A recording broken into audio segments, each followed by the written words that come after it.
Nuestro primer invitado del día está con nosotros, Trajano Vidal Potentini, presidente del Colegio de Abogados de la República Dominicana. Bienvenido, un placer tenerte con nosotros, Trajano. Muy buenos días a ustedes y al país, y yo pues encantado de esta interactividad, ¿verdad? De inicio de semana formalmente.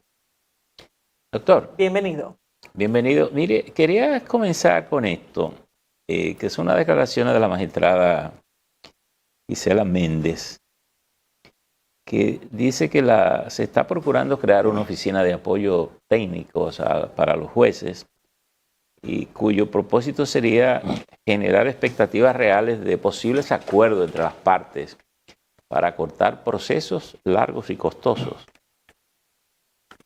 Bueno, mira, lo cierto es que la nueva filosofía, no tan nuevo ya por lo que sería pues el 2002 con el Código Procesal Penal, instaura lo que es una justicia restaurativa, donde la noción de orden público en alguna forma no tiene la preeminencia que tenía en otros tiempos, esa participación preponderante del Ministerio Público alrededor de una serie de infracciones, y por eso hasta tantos cuestionamientos hoy por hoy tiene la justicia con el tema de los acuerdos y demás, porque en el fondo, en este esquema, lo que se procura, lo que se busca es ese convenio, ese acuerdo, esa posibilidad de alterna de dirimir conflictos, y dentro de esa filosofía, dentro de ese esquema, se inscribe atinadamente lo que está planteando la jueza, el derecho o la posibilidad de alterna de solución de conflictos, pues sea, diríamos que el estándar permanente y constante de la administración de justicia. Porque más que la cárcel, más que la pena, se procura eso en el fondo, de que las partes queden en alguna forma, en algún equilibrio con la denominada justicia restaurativa. Restaurar a partir de las posibilidades, y esas posibilidades se concretan fundamentalmente con las indemnizaciones. Hay críticas que se tienen, pero es positivo desde el punto de vista del Colegio de Abogados, bueno, que los conflictos pues puedan quitar esa carga en términos económicos, presupuestarios. En términos prácticos, por ejemplo, de los últimos acuerdos, y aquí no se han dado acuerdos entre partes particulares, sino entre el Estado y algunos perseguidos por materia de corrupción, se han hecho arreglos. Y tal vez lo que la gente cuestiona no es el acuerdo, ¿se puede usar per se? Bueno, lo hemos recuperado. Lo hemos recuperado. El acuerdo per se, sino la desproporcionalidad que hay entre los montos que se dice que figuran como parte del delito y la poca compensación a la otra parte, en este caso al Estado Nacional. Pero no es que no se han hecho acuerdos en otros niveles. Lo que suenan son los acuerdos que tienen esta connotación y que son los que le llaman a la sociedad la atención por los montos que envuelven. Sí, pero lo que son acuerdos privados son las partes. Pero permanente y constantemente se están generando y se están dando acuerdos de sentimiento. Temas de poca monta que no tienen esa connotación. Los acuerdos no tienen problemas, no tienen inconvenientes. Salvo lo que se estaría criticando de la desproporción que hay a la hora de negociar, de negociar la opacidad que hay. No es un asunto abierto, transparente, no hay esa proporcionalidad, y evidentemente que eso trae algunos inconvenientes y algunos cuestionamientos que hay que ir avanzando. En Estados Unidos tú observas, desde luego hay gran institucionalidad alrededor de todo eso, no hay un componente tan sólido, tan fuerte a nivel mediático con estos temas, no hay esa injerencia del público. Por ejemplo, ahora mismo se está haciendo en Puerto Rico, que sería el mismo esquema de Estados Unidos, un acuerdo con César el abusador. ¿Conoce usted más o menos del procedimiento que se está siguiendo en ese caso? No, el procedimiento es el normal, el natural que ellos integran allí, donde no hay esa participación del público, donde ya se habría hecho un acuerdo. Yo recuerdo hace algún tiempo que opiné y decía, por la naturaleza del crimen transnacional en que se traduce el tráfico internacional de drogas, que la República Dominicana debió haberse agenciado, y lo reitero de nuevo, debió haberse agenciado alguna participación, algún seguimiento porque no se trata de un tema propio de Estados Unidos a través de Puerto Rico, sino de que nosotros somos un triángulo, nosotros somos un puente ideal para el narcotráfico y por eso fluye esa cooperación internacional. El problema de César el Abusador no le atañe solamente a Puerto Rico, yo diría que más a la República Dominicana. Y por eso nosotros favoreceríamos que el Ministerio Público, le hacemos ese llamado, pueda acercarse y en aras, en virtud de esa posibilidad de cooperación penal internacional, pues pueda tener una participación. Bueno, porque en definitiva... ¿Participación de qué tipo? Porque al final el sometimiento es allá. Pero el tema del descomiso de los bienes no es solo allá. Ahora, ¿qué crítica yo tengo con el tema de los acuerdos? De que esos acuerdos deberían ser objeto posteriormente del escarnio, del seguimiento, de la implementación, de la aplicación de la ley de extinción de dominio, que todavía se tiene engavetada y no hay forma de que la misma sea una realidad. Nadie de un acuerdo, y lo digo categóricamente, estaría necesariamente exento de lo que es la aplicación del tema de la ley de extinción de dominio en relación a una serie de bienes que no quedan todos lavados en un acuerdo. Entonces tendríamos herramientas para que esté saciada, para que se sienta más tranquila la sociedad dominicana alrededor de esas garras que tenemos con leyes como esa y que hoy día no se ha hecho nada. ¿Qué le falta a esa ley? Nada, la voluntad. No, ni siquiera reglamento, porque al margen necesita algún grado de reglamentación.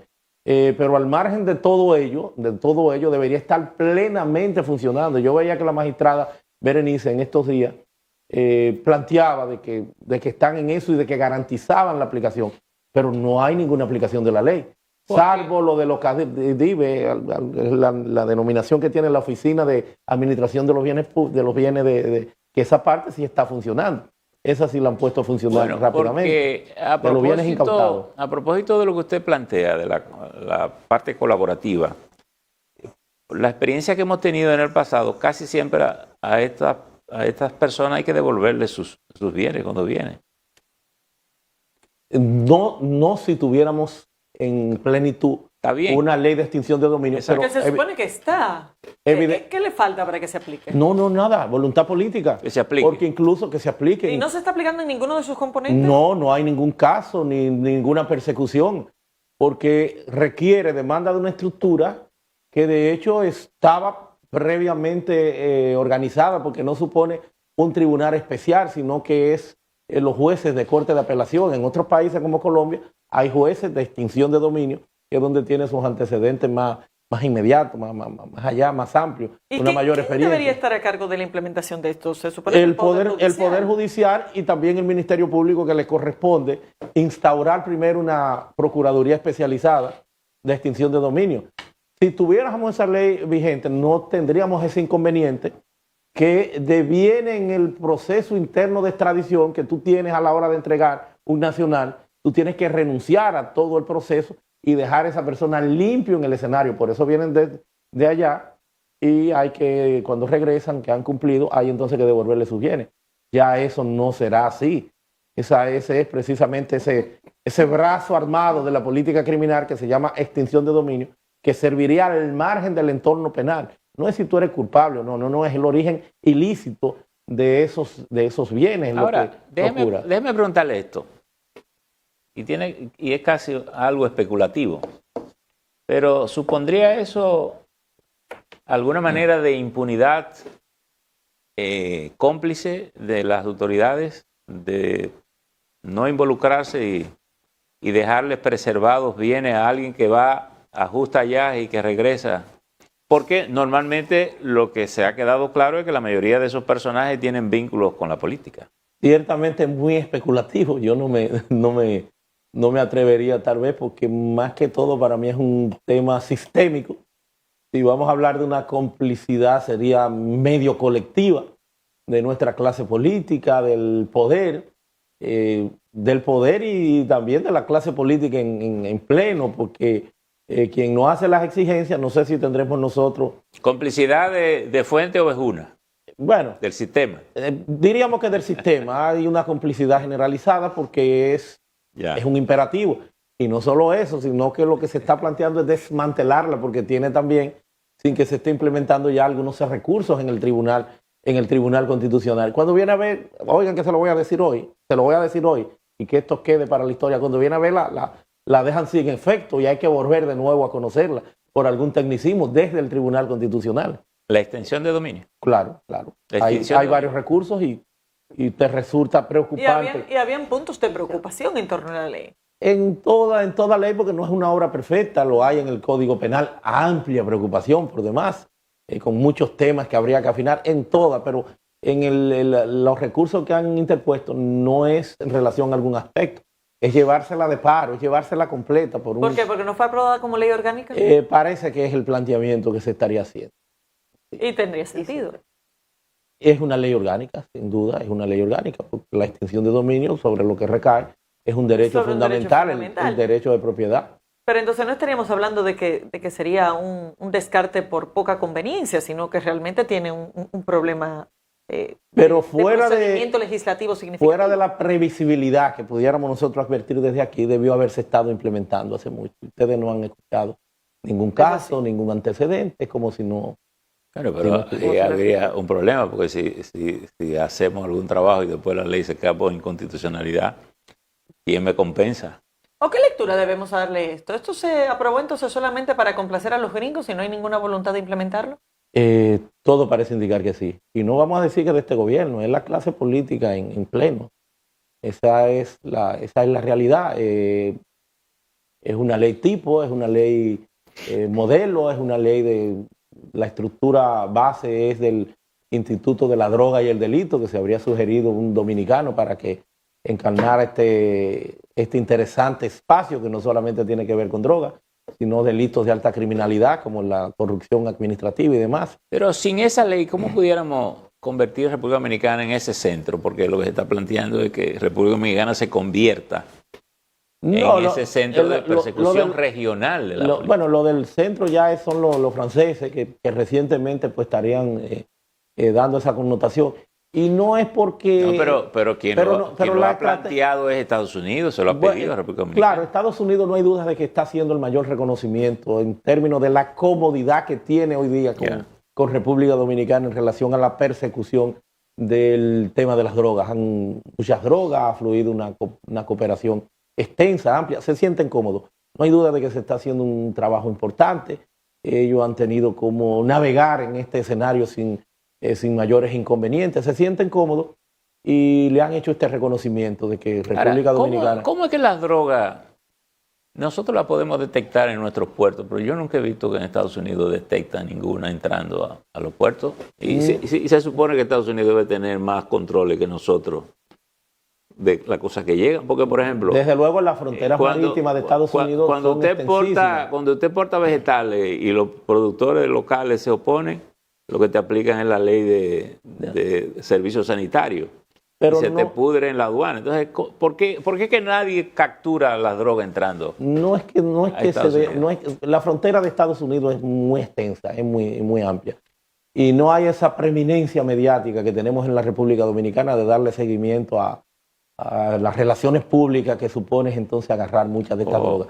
Amén de que Estados Unidos... ese problema con la frontera con México, los puertos, bueno, es que Estados Unidos... para que haya mercado tiene que haber demanda y esa es la demanda. Hay esa doble moral, hay ese problema, pero en Estados Unidos tienen otro mecanismo de persecución de las drogas, por eso se habla de entrega vigilada. Ellos prefieren dar seguimiento, no solamente para romper o acabar con el problema desde la frontera, sino más allá internamente.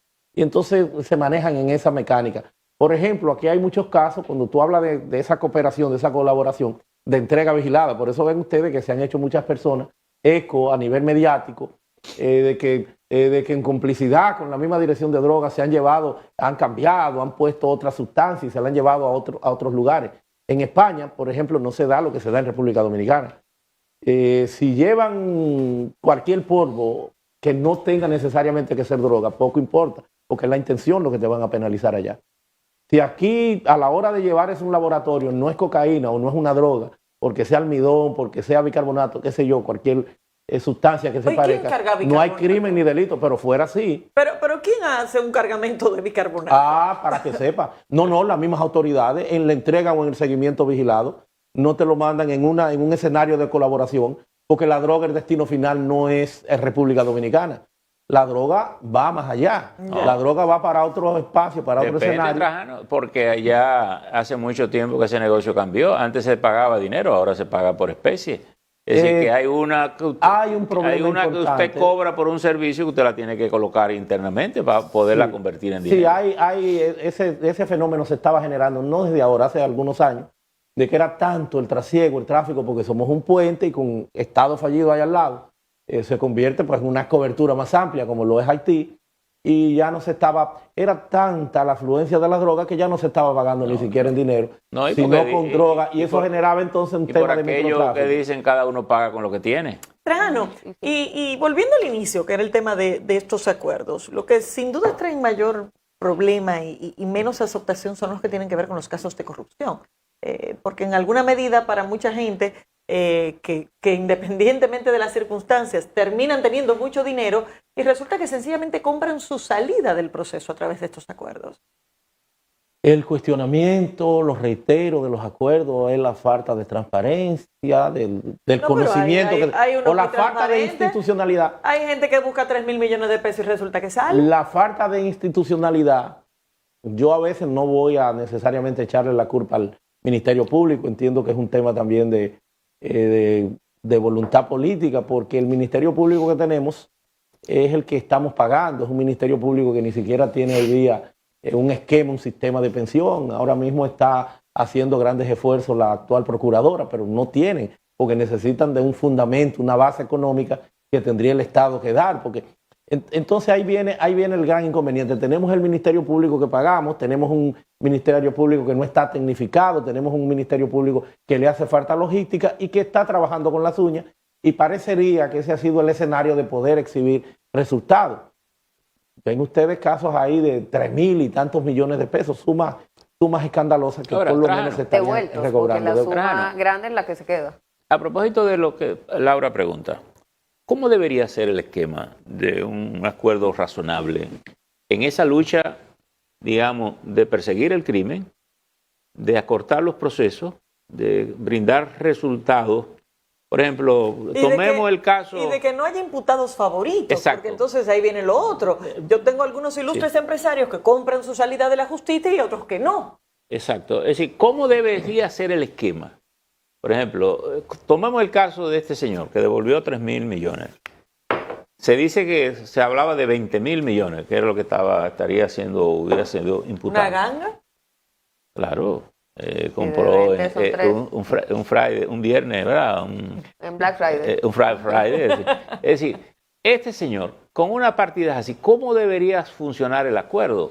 Tú me devuelves una parte de dinero, pero sale, no te proceso, o debería tener alguna pena mínima que vaya a prisión, que cumpla. ¿Cómo debe operar el acuerdo para que podamos darle cierta razonabilidad al problema? Lo más preocupante de todo esto es que hemos perdido en alguna forma la capacidad de asombro y estamos manejando sumas que no hay forma como nosotros explicarnos, de que eso quede sin mayores inconvenientes, sin mayores consecuencias. Hablar de 3.000, 5.000, 10.000 millones de pesos, hemos roto todos los parámetros pensables, señores. Miren el caso de Senasa, que aspiramos y exigimos desde aquí que se lleve hasta las últimas consecuencias y que haya pues algún grado en la investigación, de transparencia, de conocimiento al público, desde luego haciendo votos, dándole el chance al Ministerio Público de que pueda tener un escenario que permita la calidad de lo que serían esas indagaciones. Ahí lo que hizo la Cámara de Cuentas que sacó del 16 al 20, Bueno, pero es que la Cámara de Cuentas tiene todos los retrasos del mundo. Desde luego debería ser más oportuna. Sacar de 16 es hasta una mala señal. Claro, en un caso por que eso lo que debería es, en un caso que lo que debería es enfilar los cañones a la realidad, al auxilio que necesita en estos momentos la Procuraduría, ellos como órgano técnico de cara a la Procuraduría General de la República y la investigación. Entonces va a ser complicado por las cantidades que se están manejando. ¿A qué es lo que nosotros aspiramos? A que debe aflorar menos discrecionalidad alrededor de todo esto. De que eso tiene que estar estrictamente reglado. Que tú tengas los parámetros de qué se puede hacer, qué no, porque todavía nosotros estamos generando críticas desde aquí, pero no hay un marco regulatorio claro, sino que son aspectos generales que te plantea el código, que te plantean las leyes, de esa eventualidad, pero no hay, lamentablemente, y yo creo que eso tenemos nosotros. Te queda la libertad de cada proceso, además, también. Claro. Hoy inician las entrevistas en el Consejo Nacional de la Magistratura, a pesar de las controversias respecto de la evaluación de los jueces en lo que tenía que ver con la Suprema Corte de Justicia. ¿Cuál es tu perspectiva de lo que podemos esperar de este proceso de selección?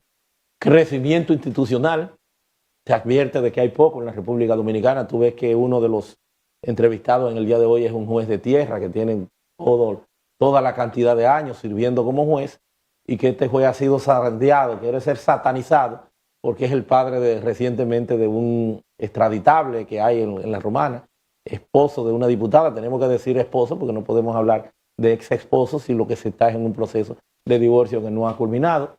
Y se desconoce que la responsabilidad, al margen de que tú seas papá, de que seas sobrino, de que tenga cualquier grado de familiaridad, en el caso concreto de su padre, que se va a estar, que no conozco, un juez que se va a estar evaluando hoy, se ha querido satanizar porque se entiende que debe tener algún grado de complicidad, donde la responsabilidad penal es personal, y donde hay una verdad interina, que es un principio cardinal del derecho constitucional y del derecho penal, que es la denominada, la llamada presunción de inocencia, que habría que esperar. Entonces nosotros lo que esperamos es que impere la institucionalidad, la transparencia, abierto. Seguimos apostando a la democracia. El Consejo Nacional de la Magistratura es la instancia que tenemos, al margen de cualquier crítica que podemos generar. Lo que nos corresponde es eso, estar atentos, estar vigilantes a ese proceso y tratar de que haya, pues, de que impere ese escenario. ¿Y el mecanismo de evaluación de los jueces, qué deberíamos hacer respecto a eso? Porque evidentemente de evaluación hay poco.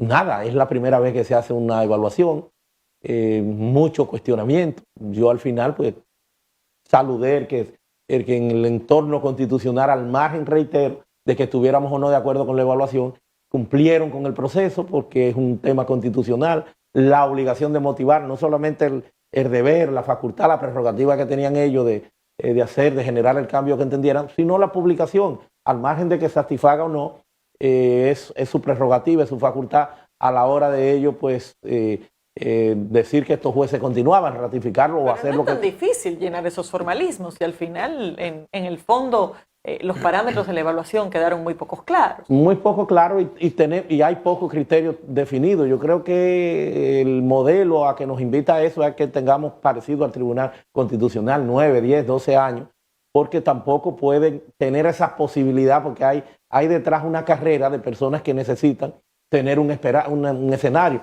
No lo que se había propuesto de que fuera un tema vitalicio.